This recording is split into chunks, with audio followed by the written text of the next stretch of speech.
lockdown. All right. Lockdown is no more. It's lockdown. Okay. All right. Blessed greetings and love. Welcome to Bob Radio. Tippa Irie, how you doing? I'm okay, Carlos, man. How are you, my brother? I'm very good. Apart from the madness, what's going on in the world right now, I am blessed. Awesome. Well, every day I wake up, I'm blessed, so I'm feeling good about that. So, that's the main. The main thing is to wake up. That's the start. That's the start. If you wake up, then that's kicking. That's the way to go to kick off the day. Yeah, man. And everything else after that is a blessing. For sure.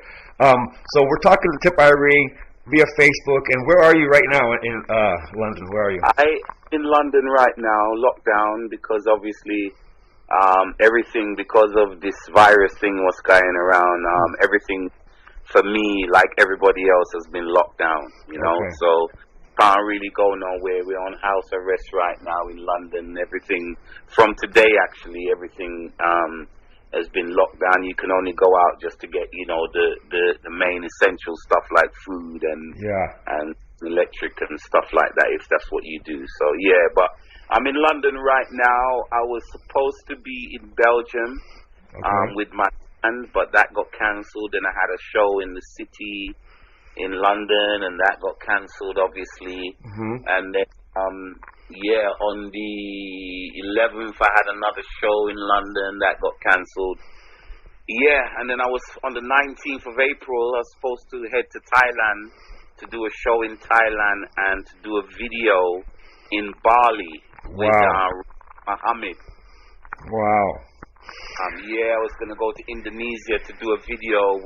I did a tune called Step It, which I have now. Obviously, we're going to talk about the new stuff, but I know you want to go back before we go forward. But But Step It, I was supposed to go to Indonesia, to Bali, to do a video for that song, So, but everything locked down. Well, you've been, I'd say, more busy now than I've ever seen you. It's like the longest time. So that's good. That's good. I love what I do, Carlos. Yeah, man. So for me, the music is not it's not a chore for me. It's a pleasure. Right. So when I still love, even at this time in my life and my career, I still enjoy. I still get a buzz about listening to my new songs, especially when I really feel them. I just got sent a new tune, what I did with OBF, which is a French outfit, sound system from France. I've seen some of the releases. Very cool. And I just did a tune with them called "I'm a Black Man." We're just talking about the history and the heritage and that stuff. And they just sent it to me today, and I'm buzzing. Wicked. Because I think it's just do really well. Wicked. Well, that's the new stuff. So maybe people don't know who Tippa Irie is, and who is Tippa Irie? Where did Tippa Irie get a start? I know you got started on sound system, but before sound system, what was your bridge into the music? Was your parents? Was your uncles? What was going on? I guess it was my parents. My dad had a sound system. Obviously, he left. Him and my mum came to the UK in the mid 60s. Okay. Around 1964, 63.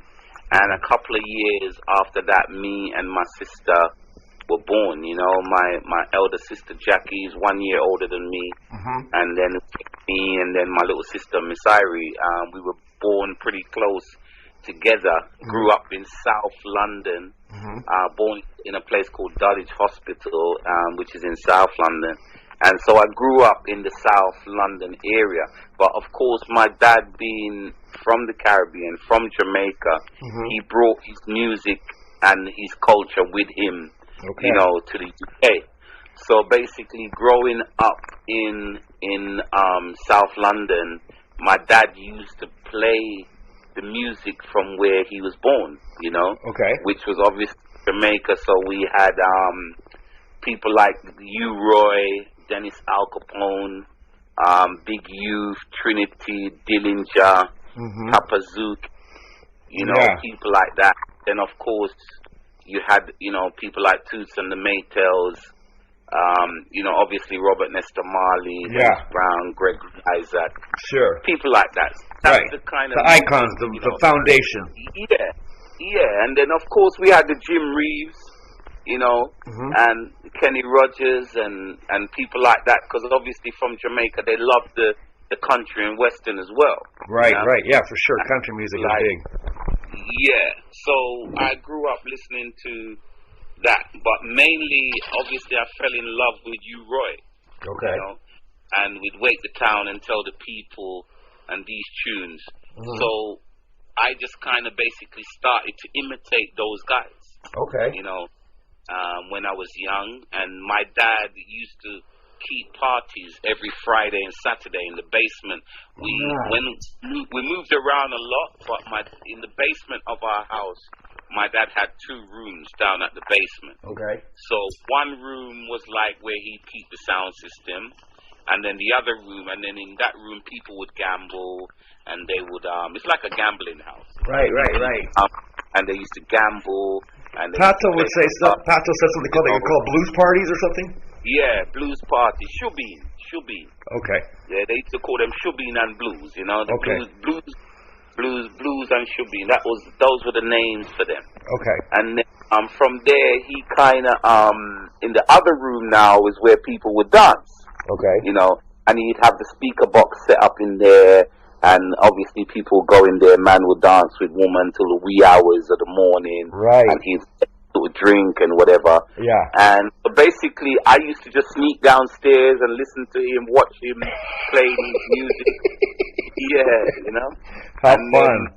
And then, listen to the music. And then I said, you know what? I want to be like you, Roy. I want to be like Big Youth. I want to be like Dennis Al Capone. Right. So basically, that's what I did. I started to imitate them.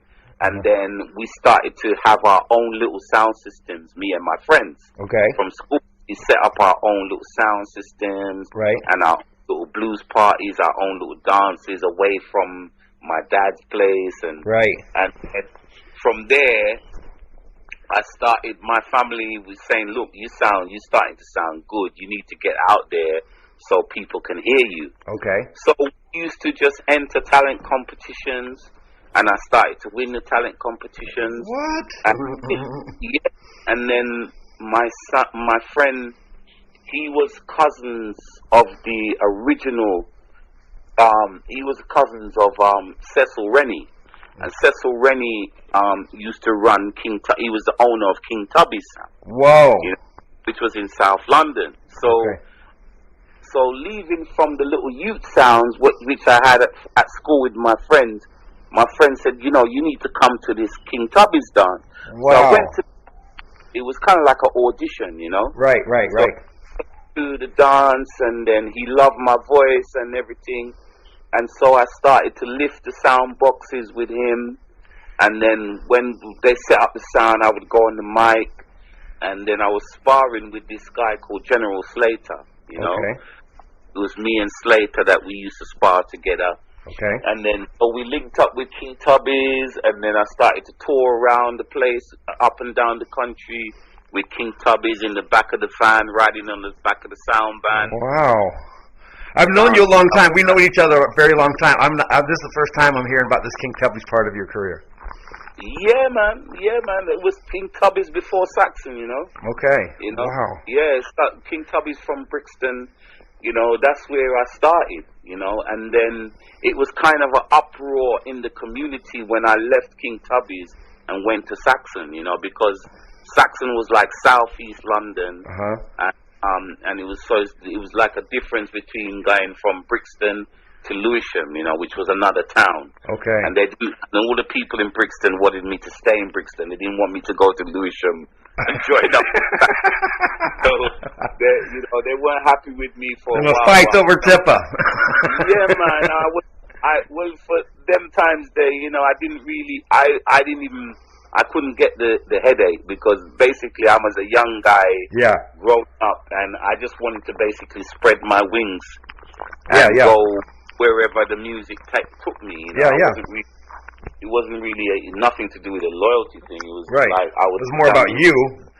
Yeah, trying to further my career, you know. Yeah. But anyway, I was with King Tubbies, and but before Tubbies, I was also with a sound system called Saloid, you know. And when I was 17, that's when I made my first record for Saloid, which was called The Opposite, you know. All right. Which was on the B side, which was produced by Drummy Zeb and Tony Gadd from Aswad. Wow. You know? Yeah, so I started on with good people around me. You know, sure did. Yeah, they produced my first ever song, which was called The Opposite, and then I did a couple of live recordings, a couple of live albums with Sir Lloyd, which was called DSYC, Dick Shepherd Youth Center, Part 2 and 3. Wow. So there's like, people can check that out. They're like, it's basically me and Slater was representing King Tubby's sound, and then you had Papa Levi and Peter King representing Saxon. Then you had Ricky Rankin and Lorna G representing Taurus sound. So basically, you had the top MCs from all of the sound systems on this album. So those were my first ever releases. You know? Wow, that's so cool. That is so amazing. Kind of like the Skateland thing, but in Europe, but in London. Exactly. And so from there, I did those live albums, and then after that, that's when I kind of made the transition over to Saxon. Okay. You know, the Saxon sound. And when I went over there, Maxi Priest was over there, Papa Levi was over there, Peter King was over there, and Daddy Colonel, all these entertainers were over there. So me and Daddy Rusty, we came from Brixton. Musclehead and Dennis Rowe, they were just recruiting any artist what they could get to chat on their sound. And so I just went over there and said, you know what, the vibes is good over here. Plus they were paying me £10, which was Cecil was only paying me £3. Okay, you know, big raise. Yeah, so a decent raise. You know what I mean? So I said, you know, let me come over there and roll with these guys for a bit, and it just turned out to be something organic, something that, you know, created history. The chemistry was there. Yeah, the chemistry was there, you know, and it just basically, so I just started to go up and down the country. It was with Papa Levi, Daddy Colonel, Tippa Irie, Daddy Rusty, and Sandy. We were the 5 MCs. Then you had singers like Maxi Priest, you had Roger Robin, you had Neville Morrison, you had Simeon, you had my little sister Miss Irie, you know, you had a girl called Sister C, you had another singer called Sal. That's a big collective. Yeah, it was like an academy, really. We'd call it like an academy for music, you know what I mean? With a lot of entertainers, and Smiley Culture, Asher Senator, they used to pass through as well. So it was like, you know, it was a huge academy of talent. And it was a big movement too. Not only was the academy big, but you guys carried the swing in town, yeah? Yeah, definitely. I would say we was probably, when we came to prominent, you know, we was definitely the number one sound in the UK at the time. You know, because you had good sounds like you had different types of sounds. You know, we used to look at Shaka. You know, and then you had sounds like Sir Coxon, and then you had, before that, you had Duke Reed and V-Rocket and stuff. Yeah, V-Rocket. Valerie sound was big up in Nottingham, and then you had up further in Birmingham, you had sounds like Quaker City, and Jungle Man, and people like that. And then up north, you had, in Manchester, you had sounds like Byron and a whole heap of different sounds. But really and truly, it was just when I kind of went on to Saxon, that's where my career started to take off, because the cassettes. It was the cassettes that we recorded. Right. The cassettes that we used recorded. The cassettes started to circulate all over the world. Right. You know, that was big stuff. Yeah, and then that's what blew up the sound system. You know, so everywhere we started to go, you know, people were following. You know, we had, you know, we were selling out everywhere. Man. And then, you know, all of the record labels then became interested in all of the artists that were on the sound. Okay. You know, Maxi linked up with this guy called Erskine Thompson, and he got signed to Virgin. And then there's this lady called Suzette, who signed Papa Levi to Ireland after he had Me God Me King. Okay. You know, God Me King came out. It was actually Maxi Priest actually that took Papa Levi to the studio to do that tune. You know, he put him on the beat of one of his tunes called Show Me Khan. Okay. And then the rest is history. You know what I mean? The tune went out. And Maxi's killing it now. Maxi's killing it now. He was down at Sunfest 2 years ago. I saw the show. Blew doors. Blew the place down. Yes. That was a good show, right? Yeah, that was a good show. So, and then just to get back to Saxon Sound System, at the time, you wrote the song "The Best," which was talking about Saxon it Sound was System. about the sound, you know. Because if you remember, I mean, what Saxon done at the time was amazing, because basically we started to make Jamaica look at the UK, you know, which had never been done before. Because obviously Smiley Culture was in the chart with Police Officer. Maxi Priest was, you know, mainstream with I Just Want to Get Close to You. Yeah. Tippa Irie was mainstream with Hello Darling. Right.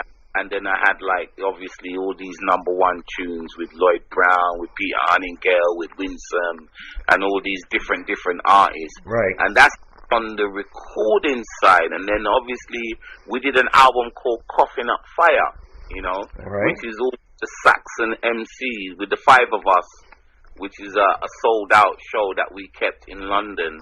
Rockers. So because of all of this success, all of the artists in Jamaica started to follow what we were doing in the UK, which had never been done before. You know, it was always everybody looking to Jamaica, but when Saxon came along, Jamaica started to look to the UK. That was mid-'80s, early '80s? When was that? Yeah, I would say in the mid-'80s, you know, like 83, 84, 85, you know, them times there, you know, 86, you know.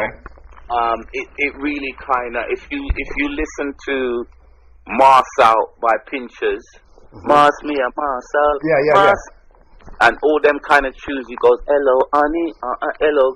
Those are all our styles. That's my style. Right. You know, and then if you look at Me God Me King, you know, which is the fast style, which is done by Peter King, a lot of the Beanie Mans and all these people, all of them, you know, was using the style. Yeah, the rapid lyrics. The rapid kind of.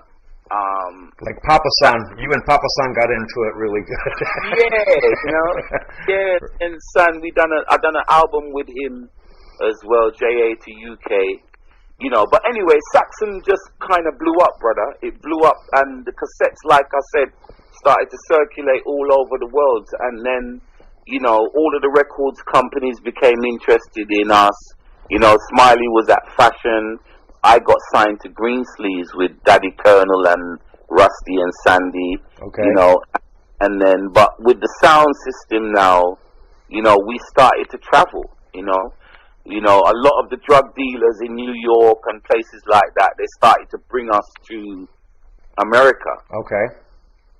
You know, so we ended up in New York and places like that. And, you know, it's only when you get there you realize that these people are not really real promoters. They're just man that's got money. Yeah. And just bringing you over there, but you're already there. So you kind of like go through and do what you got to do. Yeah. You know, but yeah, we went to. Those are groundbreaking times for UK sound systems, right?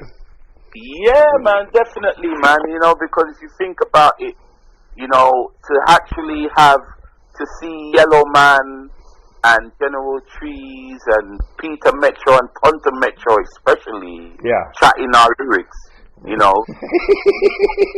You know, for me that was an amazing thing to see, you know, because what happened was our cassettes would go down to Jamaica. Okay. So if you think about it, you know, the man them in town might know, but if Peter Metro and Ponta Metro go our country, the chances are them people there are not going to hear those lyrics. Right. You know? Right. So what they need to do is just chat our lyrics. Yeah. And people will think that it's theirs, but, you know, they would get it from us. Right. So that's what was happening, and it just blew up from there, you know. So everywhere we went through in the UK, up and down the country, we was playing out four nights a week, Thursday, Friday, Saturday, Sunday. Sometimes on a Wednesday we were playing out. So we was playing dances constantly, and then we started to go over to France and places in Europe, and then you know, the cassettes started to follow, and then we ended up, you know, going to Jamaica in the late 80s, you know, which was a blessing, you know. All right. We go and play in Jamaica. We played at Sugar Miners Place, Bamboo Lawn, and we played against Creation and all these sounds, you know. So yes, man, blessing. Super cool. So that's the foundation of Tippa Irie, and then your first big hit that got, I mean, with the reggae culture, people knew who you were, but once you put out Hello Darling, Hello Good Looking, more people in England knew who you were. Yeah, I mean, when I got signed to Greensleeves, I released a tune called Tippa Irie and the Colonel Just a Speak. Okay. Yeah, which was a combination with me and Daddy Colonel, and that got to number 2 in the reggae charts. Okay. You know, and then after that, I did a tune called "It's Good to Have the Feeling You're the Best." Right. And then I did the Complaint Neighbor, and then Hello. Yeah, which was basically, you know, neighbors complaining about us playing our music loud and telling us to turn it down when that wasn't going to happen, because that was the only release that we had. I remember you I've seen your stage show when you started coming over here to the West Coast, and I remember you talking about that song. So it was always fun. Yeah. And then of course Hello Darling came, you know, and that came in 1986 around March. I was outside a dance we used to have this place in London called the People's Club. Okay. And it was a place where all of the big sounds used to clash each other. And I think we was clashing against Sir Coxsone that night. Man. And I just got fed up of the dance, so I went and to sit in the sound van. It was early morning, and this girl was walking by. So I went, "Hello, darling," and she went, "Hello, good looking." And, you know, and then from there, the girls used to flirt with us a lot back in them days there, because we was the flavor of the moment, you know. For sure. Yeah. You know? And so I said that tune, I said, you know what, everybody says that. That's a good idea for a tune. So I just went back in the dance and started to vibe it, you know what I mean? And people saying, "Where Tippa go with this vibe, yeah?" You know what I mean? But we used to just try things back then, you know. Try ideas and try things. But anyway, I was in the studio. I think I was recording "It's Good to Have the Feeling You're the Best," and it was taking me a long time to vocal the tune. It was kind of getting on my nerves. So I said, you know what, I need a break, you know what I mean? And then I started to sing the tune. You know, I started to sing "Hello, Darling, Hello, Good Looking" in my, you know, and then my producer was like, "What's that you singing, Tippa, man? It sounds really good." He said, "Go home and write that lyric, you know." So I did, and then so we got together with some good musicians. A guy called Lindell Lewis, who's like I don't know if you know Judy Boucher. Not familiar. But keep going. I don't know if you know Judy Boucher's tune "Can't Be With You Tonight," which was a huge pop tune. Okay. You know? but he produced that tune anyway. He was one of the engineers, that engineered that tune. I hear you. But anyways, Lindell Lewis, a guitarist called Kyle Brown, who's like a jazz guitarist, and then you have Ray Carlos on sax, and the guy, I don't know if you remember a group called the Reggae Regulars. Yes, you know? Yeah, they were one of Greensleeve's early artists, early bands, what they released. Mighty Rudo and the Reggae Regulars? Yeah, it's the Reggae Regulars. Okay. A guy called Rudo was his own artist. Progressive Sounds, Patrick Donegan. Okay. Well, anyway, it was that guy. It was them all got together, and we all produced a song together. You know, and it just came out, and it just went straight to #1 in the reggae charts. You know, straight to #1, and then I think it was this guy called Kid Jensen, who was a DJ on Capital Radio. He must have been at a club and heard the tune and said this tune needs to be in the mainstream. So he took it and started to play it on Capital Radio, which is one of the main radio stations in the UK. And it just blew up from there. It just blew up, went straight into the pop charts, and then, you know, we was breaking records because obviously as a young black guy, there wasn't many black people on the TV that time in the UK. Right. So I was one of. So the whole of the neighborhood was excited because Tippa was gonna be on TV. You know. You know what I mean. So yeah, it blew up. It blew up, and that's when my career really started to launch. You know, I found myself on the same tour bus with Gregory Isaac and people like that. You know, it was amazing. Amazing. Super awesome. Yes, sir. How long did that stay on the charts? Well, that was on the charts for a good while, man. I mean, it was #1 in the reggae charts for at least 2 to 3 months, you know. And then it got to about #20 in the national charts, you know. So it was on there for a good little while, man. And then I just rolled on from there, you know. We followed it up with a tune called Heartbeat, which was kind of similar to Hello Darling. And then after that, Greensleeve kind of lost their direction with me, you know, and they made me do some kind of soul-y, kind of panic. And I think that's what they did do, which was panic. Okay. And made me do some. But really, I should have told them that I'm not doing it. But I just went along with it. You know what I mean? Right. And it basically, that tune flopped. And then after that, they stopped dealing with UK artists. You know. Crazy. Very crazy. And then another record, another tune I love of yours is "Rebel on the Roots Corner." Yeah, with the Mad Professor. That was in the 90s, man. I mean, the 80s. I mean, I had a really blessed career, you know, because in the 90s, you know, I mean, Mad Professor. I did that album. I think I did that album in 2 days. You know. All right.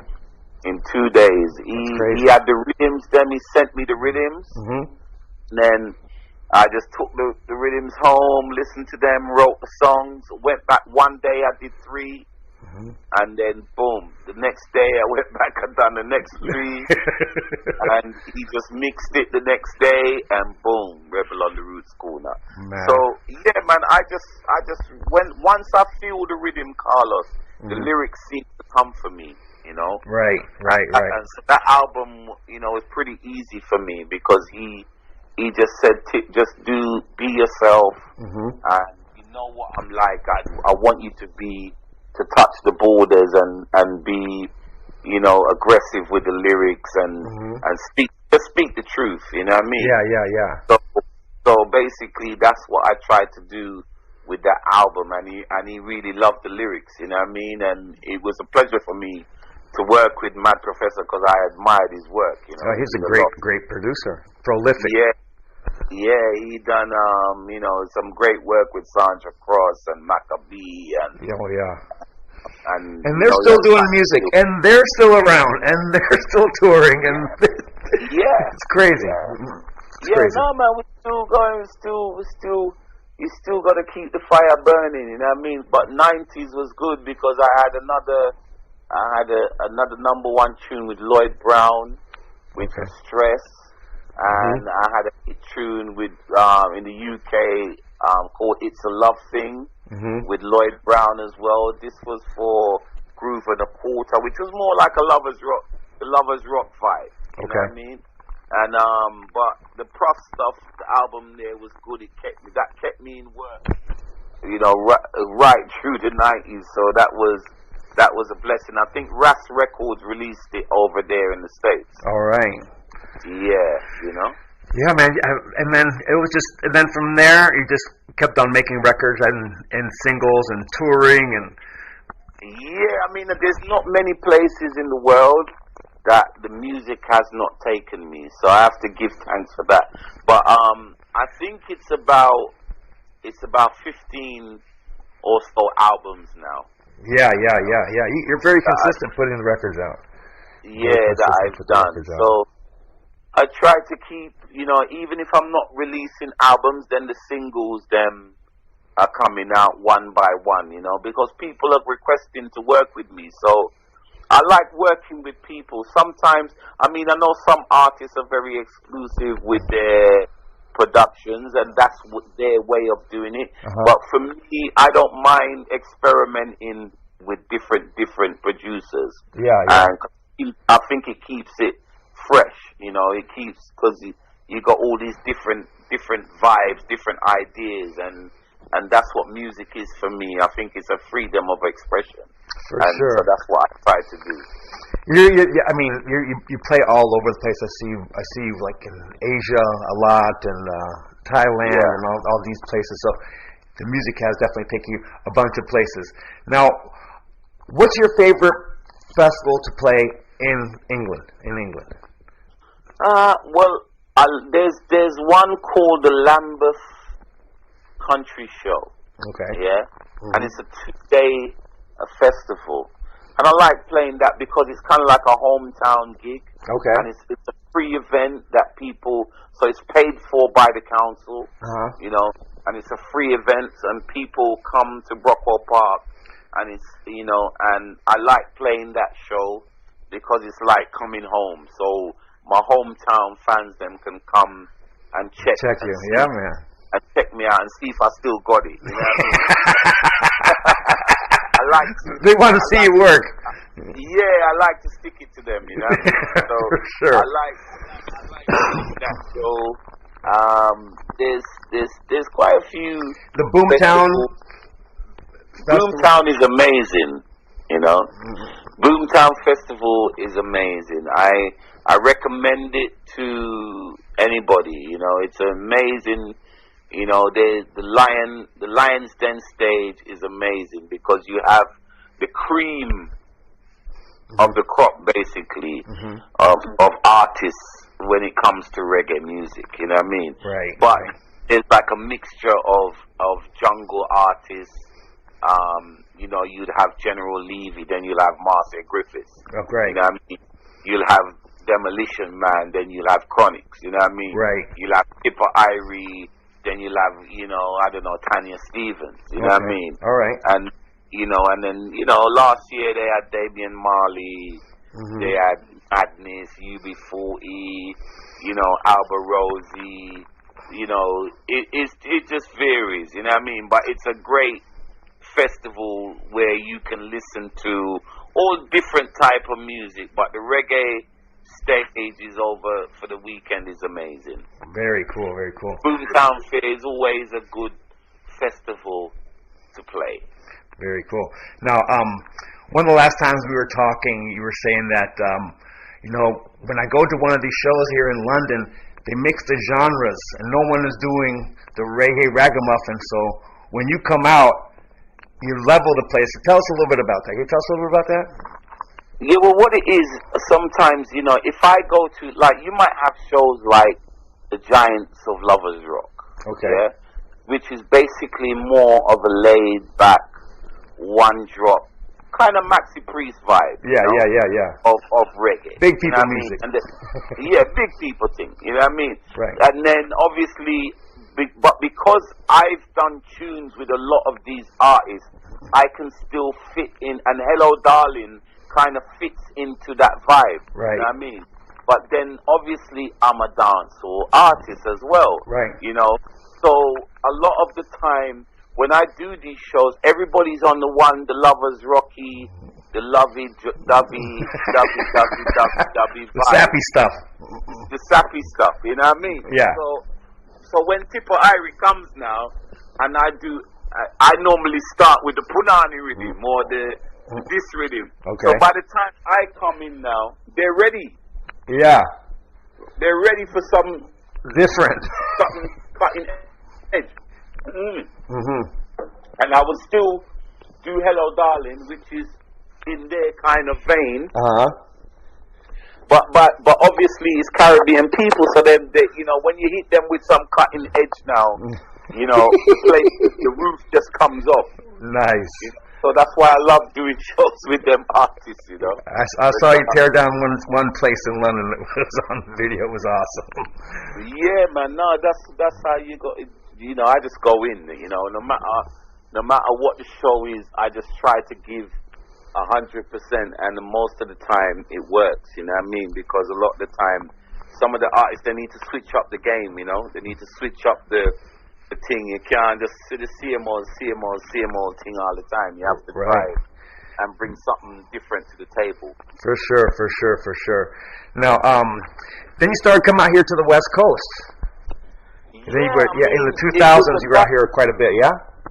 Yeah, I mean, I have to thank Roberto. I know you know Roberto. Oh yeah, for sure. Van Gotti.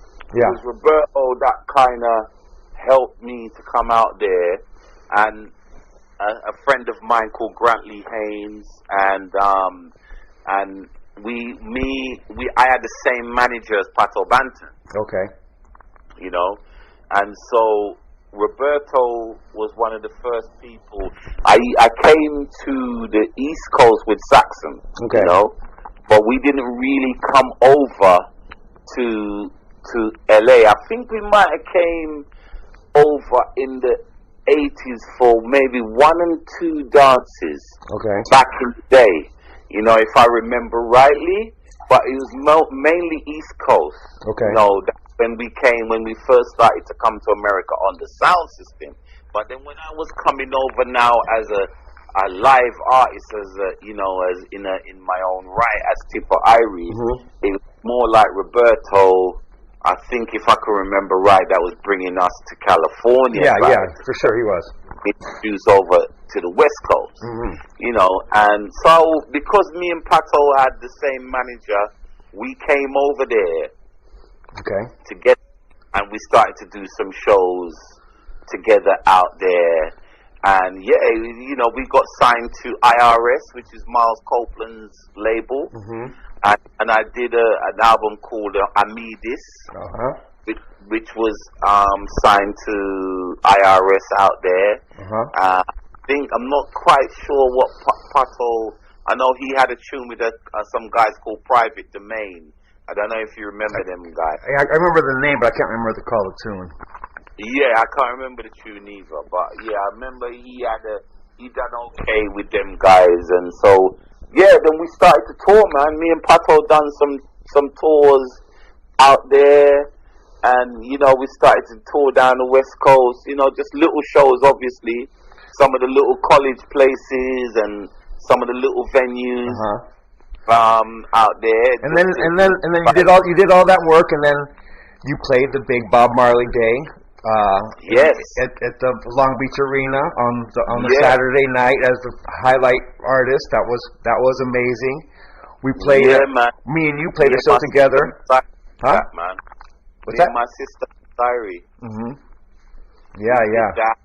And I did it with Maxi Priest too. I jumped on a couple of times with Maxi. I did it in my own right with my sister at the band, and then we did. There was. Yeah, Long Beach. It was amazing, man. One time you came with Lloyd Brown. Yes. Yeah. Yes, with Lloyd Brown and Don Campbell. And Roger Robin, right? Robin, yeah, that's right. Yeah. So, I mean, for me, those... And you were the godfather to them. You were the godfather to them. You were the godfather. Yeah, man, the thing I mean, you know, I think it was Barbara. Is it Barbara Brown? Yeah, Barbara Barbino.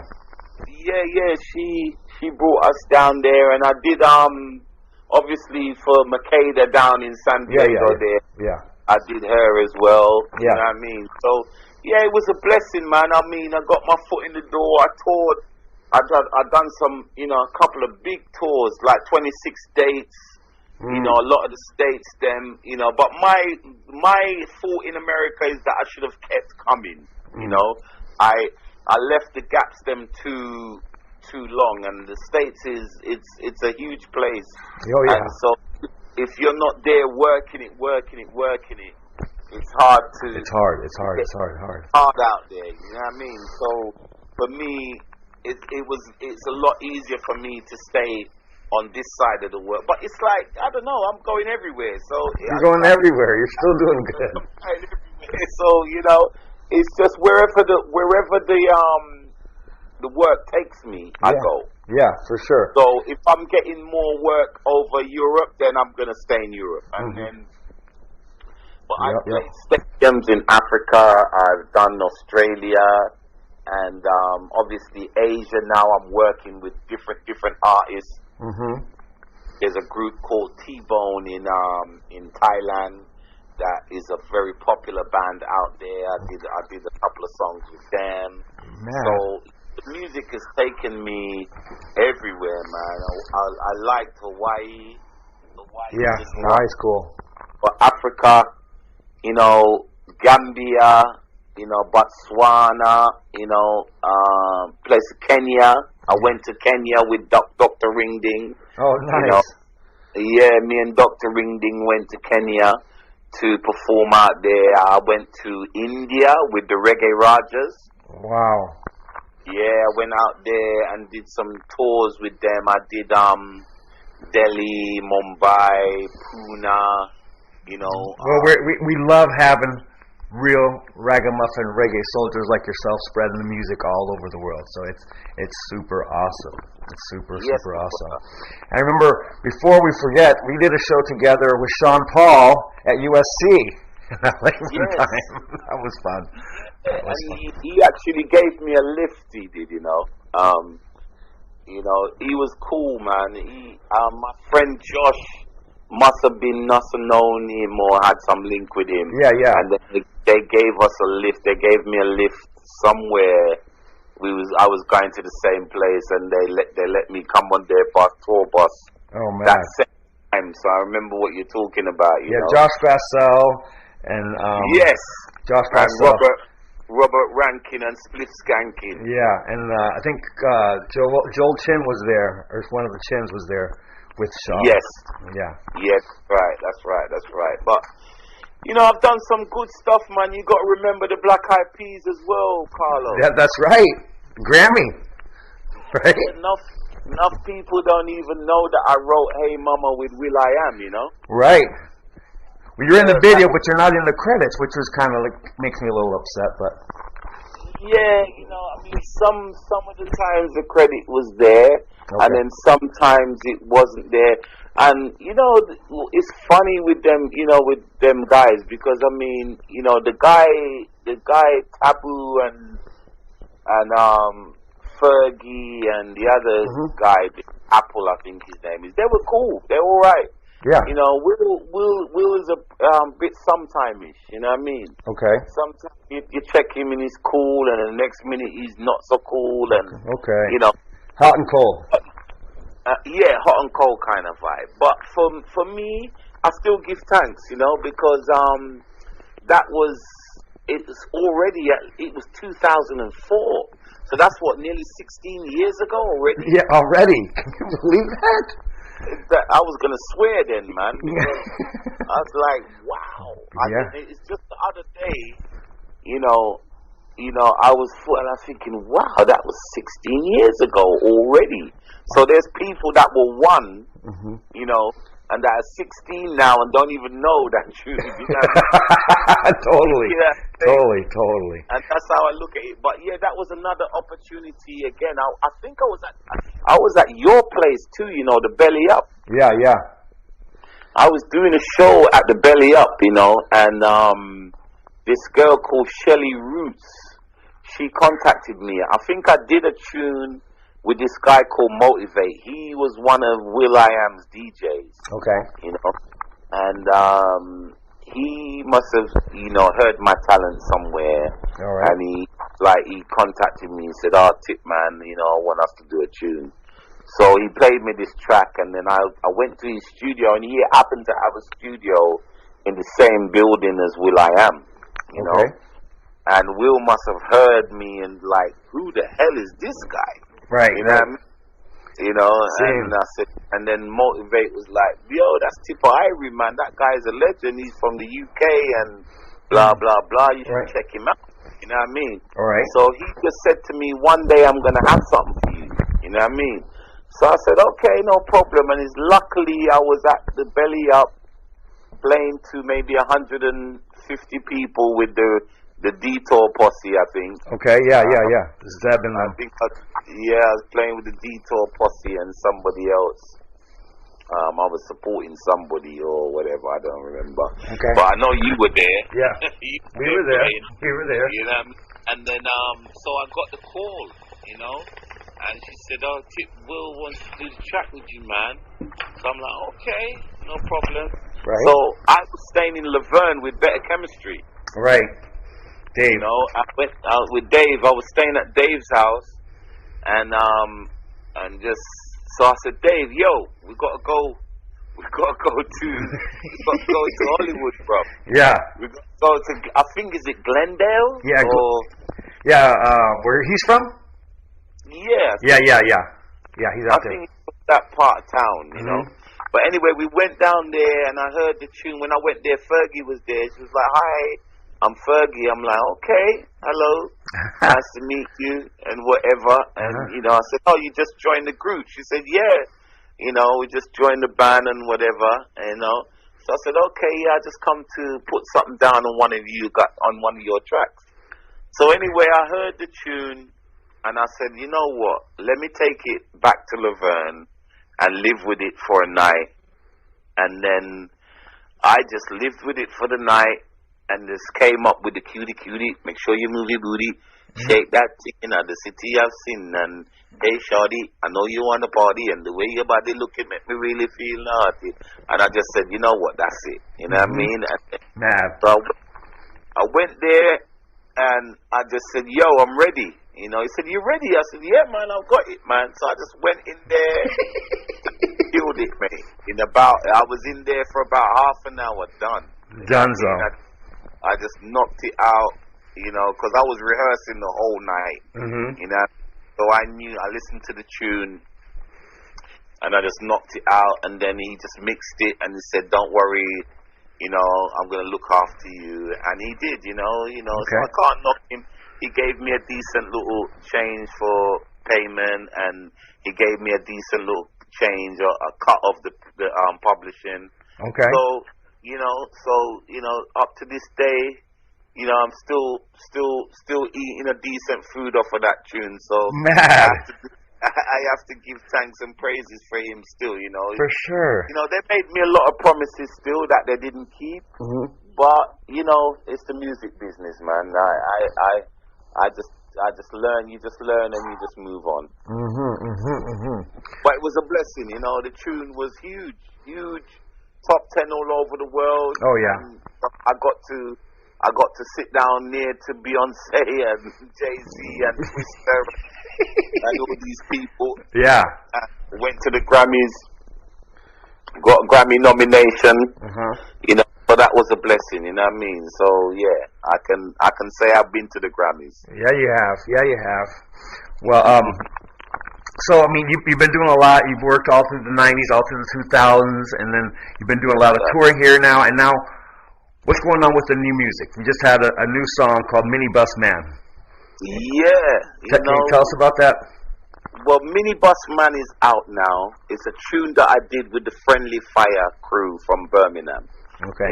In the Midlands, you know. A guy called Robin, he's a producer, but obviously the Friendly Fire crew, they're doing a lot of work with Mikey Tuff, who was actually one of the bass players in my band, but he's also a wicked MC. He used to spar with Maccabee on Wasifa sound system in the Midlands. But so them guys, Robin produced the track, and I just went up there and just boom, bounced the lyrics on there, because obviously, you know, I got a place in Ochi in Jamaica, you know. So sometimes, not very often, but sometimes you have to take the public transport, you know. But most of the time I go there, I make sure I hire a little car. Right. To get me around, you know what I mean? For sure. Sometimes you have to take public transport. And if anybody has taken a minibus, a one-stop driver in Jamaica, they know how that goes. They know how that goes, for sure. Yeah, I basically said, you know what, I have to make a lyric and dedicate it to the tourist board in Jamaica. You know what I mean? The car, they drive, you're taking your life in your hands. Or you're putting your life in somebody else's hands. For sure. When you go out there. So it's a funny tune, but it's also a serious tune with a serious message. Them for the drive, Minibus Man, them in Jamaica, to drive with more care and attention. But it's not just Jamaica; it's in the Caribbean on a whole. Right, totally. It's that culture. The other day, and at the same thing, you know, you got a bus that holds 30 people and you got 50 people on there. Oh, you know. and this is what I don't understand, why, you know, the governments them allow them things there to happen. If a bus supposed to have 20 people in there, then there should just be 20 people, not 25, not 30. Yeah, no. 20. Yeah, I know. We back them in. Supposed to drive to the speed limit, you know. You know, if the speed limit is 40, drive at 40. Think about the passenger them. And even when I was in Barbados the other day, I was driving on a minibus, and there was some young kids that got on the bus, and the man never cared. He's still driving reckless, you know, on the bus, even with the kids them on the bus. You know what I mean? Crazy. So that's why I had to write this lyric about the minibus man them, because them drive too reckless some of the time. So that's what I did. And it's out right now. The video is on YouTube, so people can check it out. Just type in Tippa Irie, Minibus Man, Reggaeville premiered it. You know, I gave it to them to premiere. Killer. We're gonna have it posted on the interview page, so it's gonna be right there for them. So how could they find you? What is your social medias? Stuff? Well, it's easy. You know, the first port of call is tippairie.com. Okay. So if you go to TIPPAIRIE.com, yeah. So if they go to tippairie.com, and then all of my social media are there, they can reach this right there. So they can just look to the left of the screen, and you'll see the Facebook, the Insta, the Spotify, where you can buy the music and all of that. It's all there. So if you go to tippairie.com, it's all there. But I'm on all of the social media. Well, just the main ones: Facebook, Twitter, Instagram. Right. And then all of the iTunes links and the Spotify links are on the website, and they can get all of the news.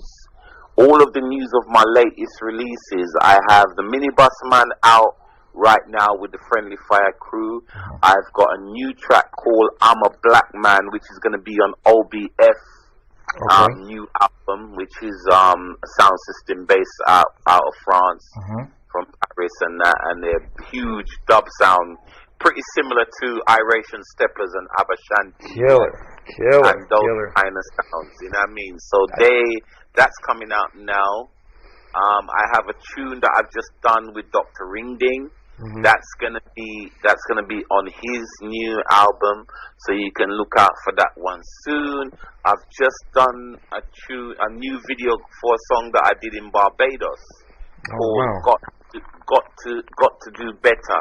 But that video, we're getting it ready for release now. The video's done, and it's finished and everything. I have that in my possession. I can't wait to let it off, but I just need to get it up. It's going to be released soon, but I'm just waiting on the download site to get everything in order before I release the video, because I want to make sure that people can buy the tune proper when I release the video. But that's going to be coming soon. I have a tune out right now with Ras Muhammad. Yeah, he's great. It's called Step It. You know, the tune is called Step It. That's out now. So if they type in Tippa Irie and Step It and Ras Muhammad and Noise Killer, there's three of us. It's a three-way combination. When I went to Bali last time, some ladies took me to their little show that they were doing, and I got to meet Ras Muhammad, and he said, "Nah, man, we got to do a tune together." So straight away, he's Irie. He's on it, man. He's on it. So that's out on Oneness Records. Okay. Oneness Records. That's out right now, so they can get that. So that's what I got out at the minute. Obviously, I still got Living the Dream out, my latest album. That is out. I've got a tune called Girl Come Wine Pon Me.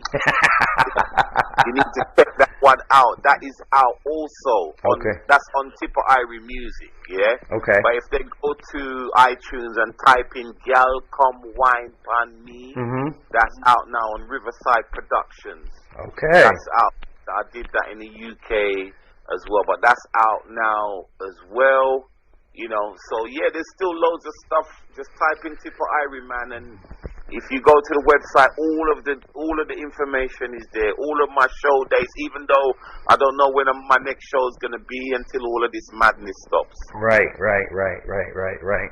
Well, hey, man, it's been awesome talking to you.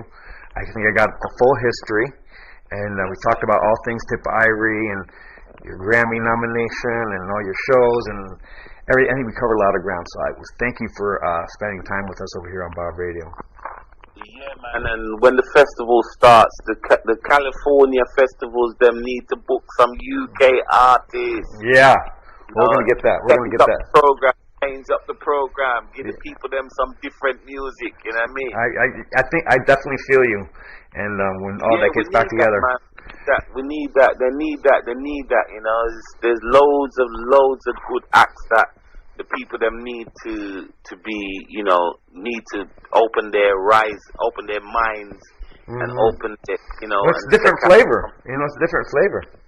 Yeah. You know, they say that too much of one thing no good. That's what they say in Jamaica. That's right.